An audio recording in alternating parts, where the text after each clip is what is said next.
સોનગઢ તાલુકાના પોખરણ ગામના પાટિયા પાસેથી ગેરકાયદેસર સ્ફોટક પદાર્થ સાથે કિસમને ઝડપી પાડતી એસઓજી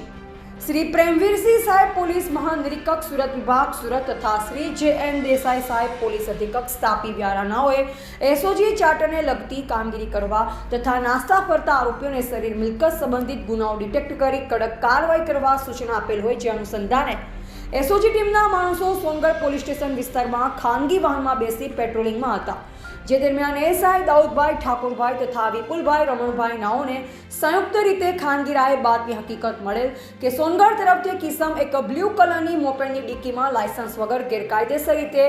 જિલેટીન સ્ટીક લઈ પોખરણ ગામ તરફ જવાનું હોય તેવી બાતમી હકીકત આધારે મોજે પોખરણ ગામના પાટિયા પાસે વોચ તપાસમાં હતા, જે દરમિયાન સુઝુકી કંપનીની એક્સેસ મોપેડનો રજિસ્ટર નંબર GJ26AG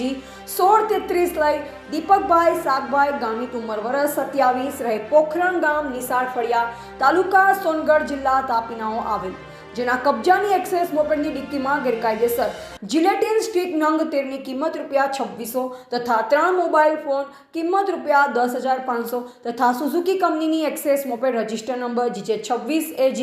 1633 કિંમત ₹45,000 ગણી કુલ કિંમત ₹58,100નો મુદ્દામાલ વગર પાસ પરમિટની ગેરકાયદેસર રીતે પોતાના કબજામાં રાખી હેરાફેરી કરી પોતાની તેમજ અન્યની જિંદગી જોખમાય અને જાનમાલને નુકસાન થાય તે રાખી પકડી પાડી તેઓના વિરુદ્ધમાં સોનગઢ પોલીસ સ્ટેશનમાં ગુનો દાખલ કરેલ છે।